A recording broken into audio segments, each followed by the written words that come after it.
Hey everyone, it's Jim And Charles from Valves and More and Mellow Amps. And in Tube Lab episode number 234 and Mellow Amps episode number 13, we're going to take a look at the OTL kit headphone amp schematic.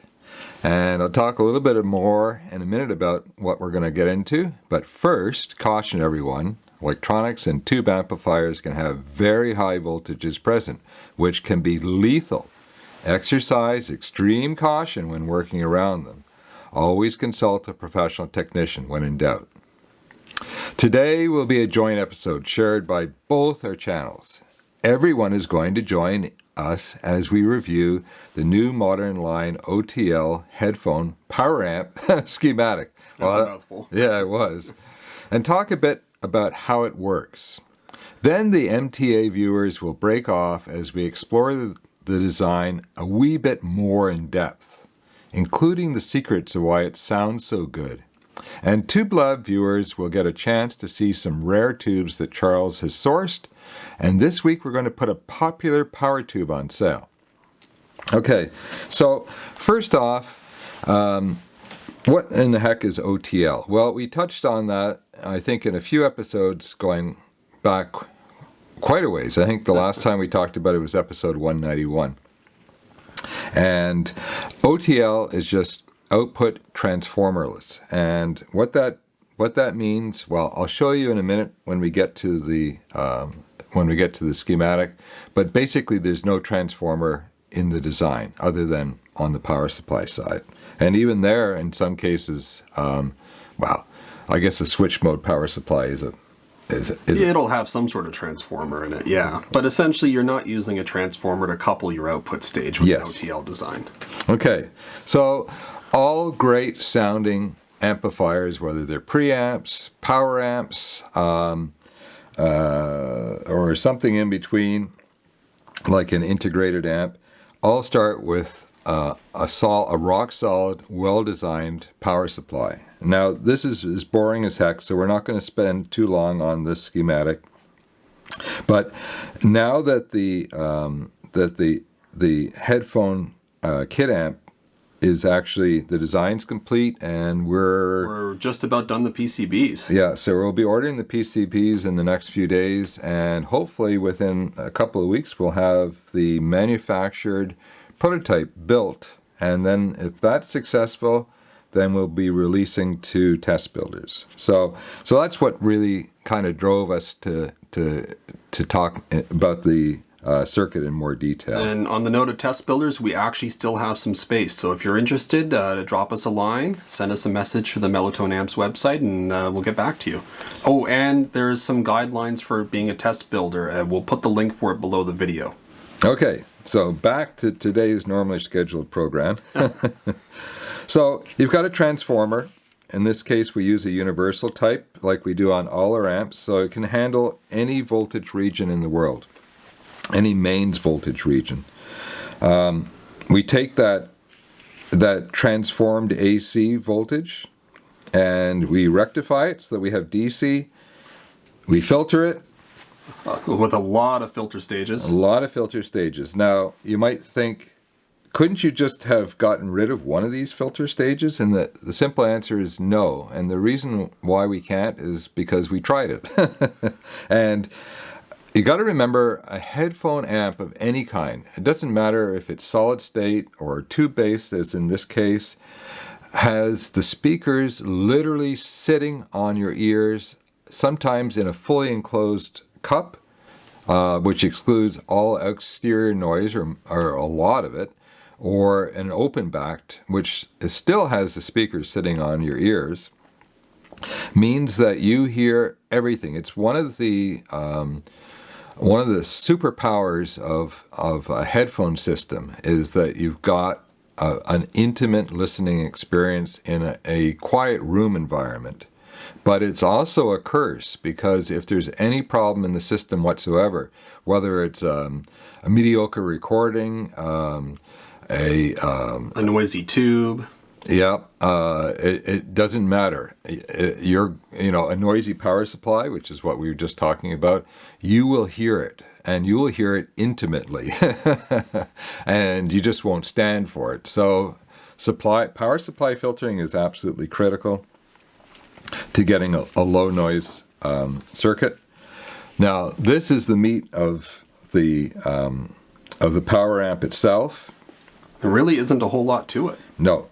So we're going to run through it in a little bit of detail. So your RCA signal comes in and it gets coupled, and it has a load setting resistor. So R5 at a 100K or 100,000 ohms sets the load to the previous stage. Now you might think, wait a minute, there's a coupling capacitor on this side of it. How does the load work? Well, this coupling capacitor blocks DC. It doesn't block AC. So the AC signal will see this as a load. And there shouldn't be DC coming in on that input. So it's a good idea to have that C5 there anyway in case there is. But there can be. And we managed to blow up a very expensive digital music player. And we have yet to find time to fix it. What happened is that we had a dead short to the grid of one of our power tubes. It was a tested power tube, so it was known good. And what that did was it sent high voltage backwards. And that high voltage... We didn't have a coupling cap? No, we didn't have a coupling cap. And that blew up the output stage of our Con Cube, one of them. And as a result, we now have a coupling capacitor in the circuit. So, we blow things up so that you don't blow things up. And that's building prototypes and production prototypes and testing and putting hours on are all things that quality designers and manufacturers should be doing to make sure that the finished product doesn't have problems later on. So we have a little grid stopper where the signal lands on the grids of both sections. Both sections. So what in the heck are we talking about? Well, the 6AS7 or 6080. Charles, why don't you go grab one while I finish this up? Sometimes we forget to bring props to the show. So this is a twin triode tube. So there's two tubes inside one envelope, and it is a high power, high current capable tube. And we'll see that in a minute when we look at it. So to get as much power as possible in a sort of a practical configuration. So we've got one tube in parallel per channel. So that it's a two tube amplifier. To do that, we parallel the sections, and that essentially doubles the power of the tube and still keeps a fairly compact footprint. What have you grabbed us, Charles? I found a Toshiba 6080, so this is one of the later versions of the tube. The 6AS7s, for the most part, had the Coke bottle shape on them. And essentially are identical tubes. Even though the 6080 is a later manufactured version of the 6AS7. It's more about the designation of the bottle and the base type on those. Yeah. It wasn't very much about changing the specifications, because the 6AS7 was an extremely popular tube basically everywhere in the world. And as a result, it didn't make any sense to change the specs. It was working just fine, but they modernized the bottle. And that probably made for a little less expensive production. Probably. Okay, so where were we? So the signal lands on both grids in parallel. Now this is a cathode bias tube, but the power has to come in somewhere, right? So it lands, here's our filtered voltage. So if we come over all the way over here and we look at the B+, we can actually see on the power supply that we've got two B pluses. And what's up with that? Well, one's for the right channel and one's for the left, because even though this is a power amp design, it is a stereo power amplifier design. So it's not a monoblock. A monoblock would be just one channel. So it's a stereo block. Well, So here the B plus comes in. Notice we've marked here one channel shown. So the high voltage comes into the plates, and they're also in parallel. And parallel just simply means that we've wired them both. Both those pin connections get wired up. There's nothing mystical about it or complicated. Down here we're cathode biased with a 200R or 200 ohm resistor. And R7 gets hot.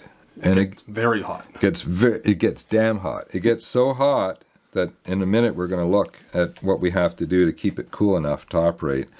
And you might, if you do the math on this, you might say 50 watts is like 10 times more rating that you need on this power resistor. Mm-hmm. But power resistors are rated at essentially room temperature, so 21 degrees Celsius. They're rated in a fantasy land.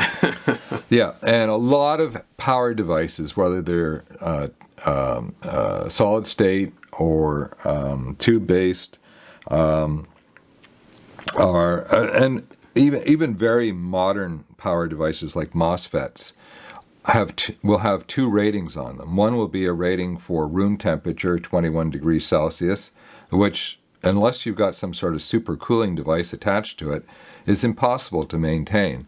And then they'll have a rating showing you, or a chart showing you, how the wattage rating drops dramatically as the temperature of the device increases. Mm-hmm.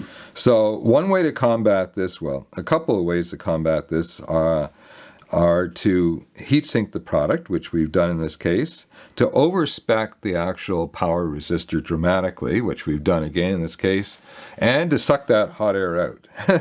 So we'll see that in a minute. Okay, so it's just a simple cathode bias design. That means that you need a matched pair. That's important. And they need to be idle plate current matched. Matched sections. So it's a pair of sections in one tube. Yeah. Now, normally you're going to have a small variation in sections when you measure it. Mm-hmm. But what we've done, and obviously we don't want to sell any tubes or use any tubes in which the sections are dramatically mismatched. So the sections need to be in the ballpark of each other. But what matters for tubes that are sold for this particular amplifier is that the sum has will have matched idle plate current. So the sum of this tube and what'll be V2 over here will both have the same essential output measurement. And that'll mean that your channels are outputting at the same level. That's right, because this doesn't change. So we have an output coming off of the cathode. The reason why the output comes off the cathode is because we're going to have lower impedance off the cathode. And lower voltage too. You don't want high voltage coming off of a plate into a pair of headphones with nothing between them. Yeah. Now, how do we get this? We've got 26 volts DC, which is way more than you would ever want to have present on a pair of headphones, or buzzing around your ears for that matter. So how do we couple? Well, this is an OTL design, so OTL designs, there it is. OTL designs don't have transformers. So there's a number of OTL topologies that you can use, but one of the most common is to put a high quality capacitor to couple.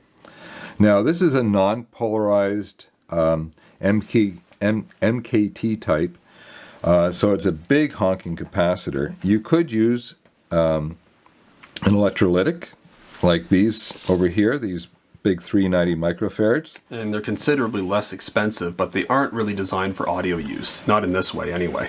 So a modern coupling capacitor, essentially a much, much bigger version of this. So 100 microfarads allows us to get the entire signal out down to the lowest bass notes, and 100 volts gives us some good margin for safety.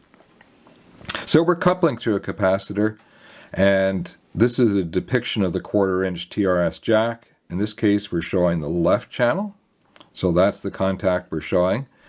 But of course, the jack has the right engaged, so the other speaker in your headphone would be plugged in at the same time. And then of course, there's a ground return path. So it's dead easy. And over in a minute, when we switch over to the MTA channel and talk a little bit more about some of the secrets of the sound. And over here, we were able to do something kind of fun and neat. So the filament of the 6AS7 6080 is run off of a switch mode power supply. In fact, a huge switch mode power supply, 6 volts DC, 8 amps. And they're a little bit expensive, but not impossible. And because we have 6 volts present, we can actually run a fan, a 5-volt fan that we've dropped actually to 4 volts to suck that hot air out of the chassis. And it works really quite well. And it's very quiet since we dropped the voltage on it. Yeah, a little 30R resistor will take us from 5 volts to, it's just a hair under 4 volts, at least in our prototype build. It gets the fan speed down enough that it's you literally can't hear it when you're within a couple of feet of the amplifier, and it's still actually got enough draw or enough spin. What's a technical term for a fan blade moving at a certain speed? Velocity, maybe? Enough velocity to draw the warm air out and keep the amp cool. And we've spent putting hours on the amp with a digital thermometer present and a logbook, keeping an eye on temperature. Yeah, this is something that we were very concerned about. Particularly temperature right here. But any increase in temperature inside the chassis that affects the circuit means that if we have excess temperature, it'll degrade the electrolytic capacitors much, much quicker, and it'll shorten the lifespan of the components. And the performance of all of these power resistors in here as well will be affected if they get hotter. Yeah. And in prototype building, we burnt out a number of 200R resistors before we finally came to this final configuration. Mm-hmm. So that's basically how one of the more common OTL circuits works. Instead of a transformer coupling here, we put a capacitor to couple. The other topologies are really quite interesting, but that's a subject for another day. Now we're going to split off, and we're going to go over to MTA, and we're going to talk a little bit more about some of the secrets of the design and why it sounds so good. And on Valves and More, we're going to take a look at some really nice 6SL7 tubes that we've gotten in. Yeah, I think, do you have some more black glass tubes? Actually, 2 different types. Yeah, okay, exciting. Okay, we'll see you back in a second. Well, welcome MTA viewers for a little deeper look at the circuit design, and we'll talk a little bit more about the secrets of why this kit amp sounds so amazing. And the number one thing, and we keep saying this, is the tube selection. The 6AS7 or 6080 is an amazing tube. It was used by industry, militaries, all over the world, so it had a lot of distribution, and there are a lot of manufacturers for this tube. And this is actually the last version. This is the 6080, and they were built tough, they were built strong, they were, you're regulating a power supply with them. If it fails, the power supply fails, and a plane falls out of the sky. Well, hopefully not falls out of the sky, but maybe it would glide down. Maybe. Yeah. And maybe the in-flight stereo would crash. So hopefully that's the worst of it. Yeah. So in this application as a power tube, we're actually way underutilizing the capabilities of the tube, and it's a twin triode, which is wonderful, and we'll talk about that in just a minute. So you're basically getting 2 tubes for the price of one. Well, not quite, but. Something like that. It gives you some more flexibility. Okay, so what are some of the other secrets? Well, you need to have a well-designed circuit, an OTL circuit, even though it's going to look very, very simple, is actually tricky to design to get everything right. And one of the things that it needs more than anything is a very, very, very low noise power supply. And we looked at this briefly before, but there are a lot of filter stages here. In fact, there's more filter stages and more capacitance than we've ever designed in any of our kits. And unfortunately, that means the cost will come up a little bit because high quality electrolytic Nishikons are not cheap capacitors, even buying in bulk like we do. But without the filtering, though, you'll hear power supply noise. Yeah. It's not that loud if you take out even just one stage. We actually tested that out, but it does make a difference. Yeah, and with all of these stages of filtration, we got the noise floor to the point where we were at the threshold of our high-quality testing equipment. And Charles said, "Well, why don't we just take out the last stage and see?" Yep. Because I don't think you really believed we needed that many stages. No, but as soon as we took it out, we could hear it, we could see it on our scope. It brought the noise floor up enough that it was actually outside of the random noise that's picked up just from the environment. Yeah, so a lot of filtration for a headphone amp is absolutely critical. And the reason for that, of course, is you're putting the headphones, the speakers, literally on top of your ears, so you hear everything. A lot of capacitance also tends to help with the sound too, because any current changes, any draw changes can be responded to very, very quickly by the power supply. I think that's actually a really good point. So there is a lot of capacitance here. And I like to call this amount of capacitance in the filter supply sound reinforcement. Now that's actually a wrong use for the term, but think of it in that sense, but as an electrical reinforcement. Yeah. So the power supply will have all kinds of capacitance as well as a transformer that's well overrated for the current that it's required to do.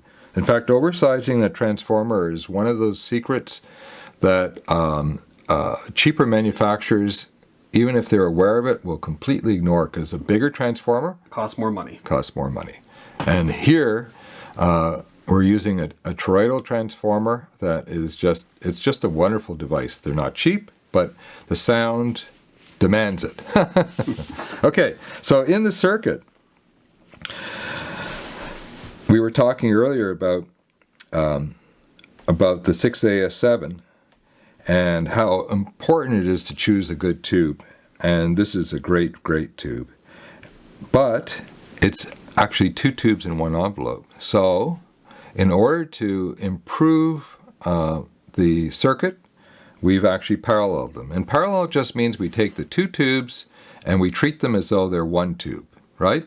And that doubles our current output, and it halves our output impedance, which allows us to get down to very low impedance headphones. That's right. So there are quite a few designs out there that just simply use a single 6AS7 for both channels. So one half of the tube would handle the right channel, one half would handle the left. In our case, we use two tubes. So we actually have essentially four tubes for two channels, right? I think everybody got that. But how do we handle coupling?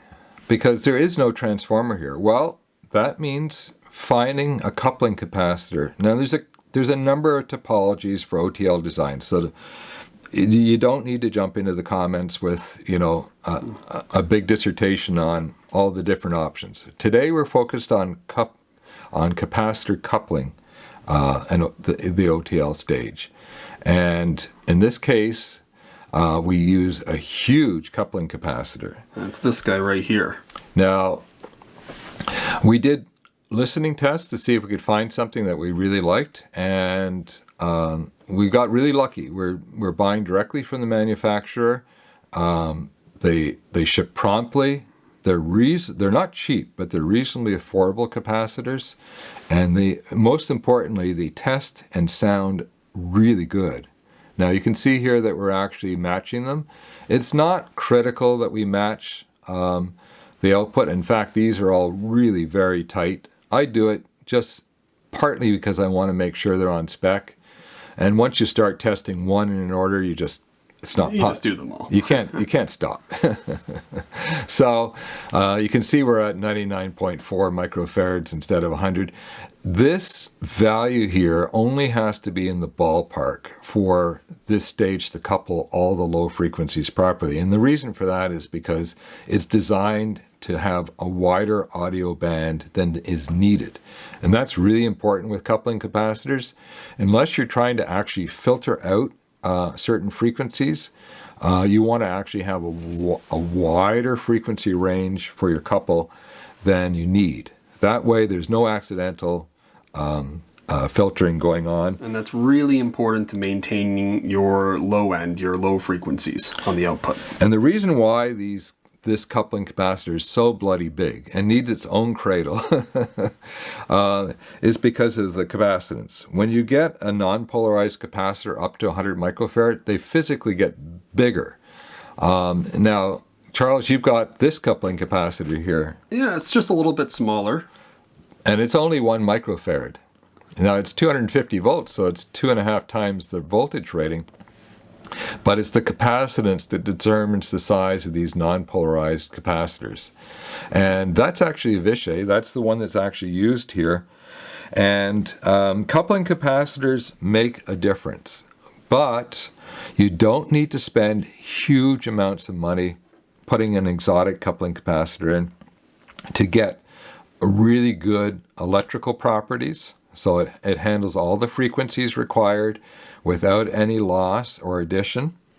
And it sounds good. It sounds very, very good. So I've been extremely impressed with the Vichys. We use Solens and we use Vichys because of the quality of the performance and because of their cost to performance ratio, which is excellent. Yeah, they're not the cheapest thing out there, but they work very well. Yeah, so that in a nutshell is most of the secrets to how this kit sounds so amazing. A very simple circuit, paralleled tubes on the output, lots of excess current and capacitance, and components that are sized well beyond what they need to be. But there's one more element that we see a lot of small manufacturers just completely drop the ball on. And that is PCB design and manufacturing. Now, everybody has the choice of speccing the PCB from their manufacturer. And we deal directly with the factory. And it's an absolutely excellent manufacturer. They have 3 plants around the world, so depending on where you are, will depend on which plant manufactures your product. And I think some of the plants probably handle some of there's now quad layer boards and things like that. Oh yeah, there's some real fancy stuff out there. Yeah, but all of our boards are dual layer. That's all we need for our designs. But why don't we just drop in quickly and take a look at the design process, because that makes a huge difference to buildability especially for first-time kit builders, but even experienced builders like us when we're building more and more completed kits for customers who, don't have time or don't have the expertise or don't trust their hand with a soldering iron. And it's nice to build on a well-designed board. Yeah, because, even though it still takes time to do the kit build properly, we can build quickly on our own PCBs. Okay, well, let's bring up a screen with the design software. Okay, so what have you got up on the screen, Charles? Okay, so this is the Easy EDA program. It's provided by JLC PCB, who manufactures for us. It's a free program and it's fantastic. It's actually what I learned to use to do PCB design work. And on the screen we have our OTL 6AS7 main PCB. So let's zoom in here a little bit and take a look at what we're seeing here. Now you're looking at a dual-sided board with both sides presented at the same time. Yeah, it can be a little confusing looking, but the red traces and the goldish yellow labels are on the top of the board, and the blue traces and the green labels are on the bottom of the board. And this helps us get the component positions correctly, make sure nothing's running into each other, and help keep good spacing between things. Why don't we just scroll down a little bit and take a look at the middle of the board area where the RCA input jacks are. So here's our RCAs. Right here we have our left in and our right in. And you can see that there's actually a bunch of jumpers on the ground return paths in that area. So we've got one here and a mirror on the other side, and we have one right here as well with a mirror right next to it. And the reason for that is because one of the hardest things to get right in circuit design, whether you're point-to-point wiring or doing a hybrid design like many of our classic line, or on the modern line in which we're almost, not quite, but almost 100% PCB based, is to get the return paths right, to get them clean.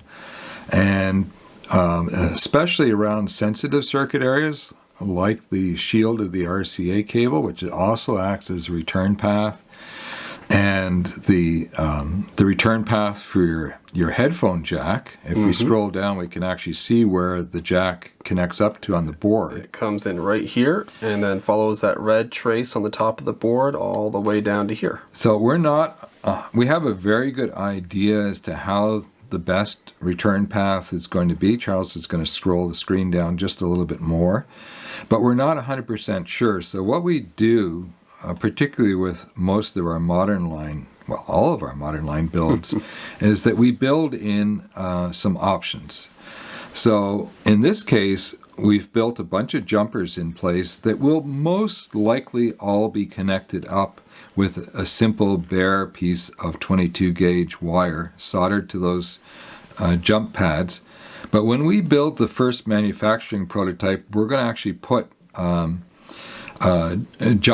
proper pin jumpers in place so that we can bring them in or out and check for the lowest noise floor. Because ground return paths can be a big part of introducing noise, and ground loops can be a huge problem to get rid of. So this gives us some flexibility in the design, and it doesn't really overcomplicate the build too much.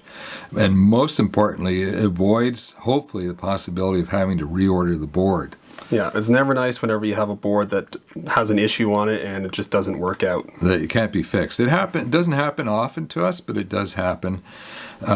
So even though we pay attention to absolutely every aspect of the circuit, and we'll take a look at C3A in a second, the ground return paths get a lot more attention than everything else. But if we take a look at one of the big 390 microfarad filter capacitors, C3A, and 3A just the A designates one channel and the B on the other side designates the other channel, because this is, of course, a stereo power amp. So there's two channels inside one chassis. But because we really like excellent stereo separation, we like the effects of what we call quasi-dual mono design, we actually build a fair chunk of the power supply is actually on its own. One channel is on one side of the board and the other channel is on the other side. And most of the amplifier will be built in that way, sort of separated, almost like a pair of mono blocks inside one chassis. But if you look at the red and blue traces right at the capacitor terminals, you can see that the red trace is on top and the blue is on the bottom. So there's a good amount of separation, but it's even better separation if we actually cross the electrical paths at a right angle to each other.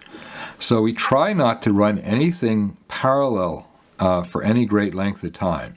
If they are something that is going to be different. I mean, for example, here we have our two ground paths here that are running parallel, but they should both be at the exact same potential. They're both connected right at the top up here. Yeah. So we can't have that form a capacitor. They should be at 0 volts, but there is no such thing as 0 volts. But they will, other than, probing your outside ground, and even then maybe not.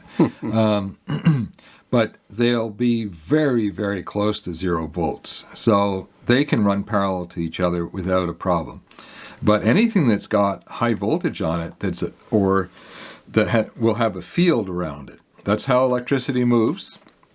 So it actually moves around the perimeter of the wire. Now, these are not huge transmission wires like you would see feeding a city. So the field around it is very small, but it still in design work, it's important to do everything you can to minimize interaction and noise, because noise in any audio appliance is accumulative.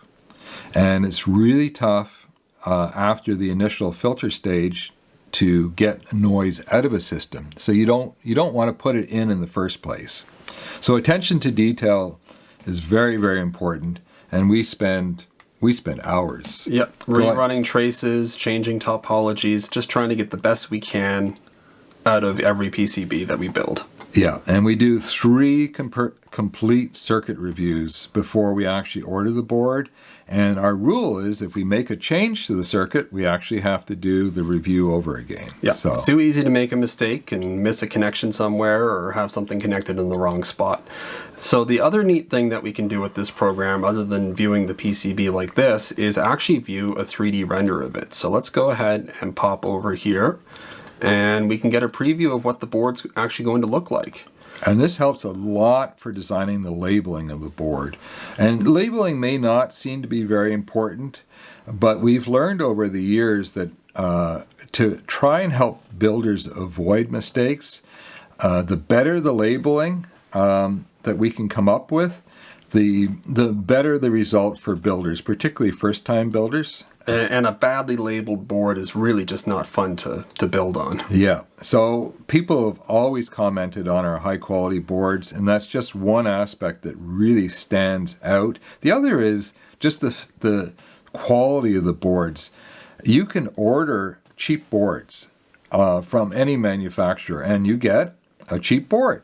But because our customers are, I think, a cut above cheap.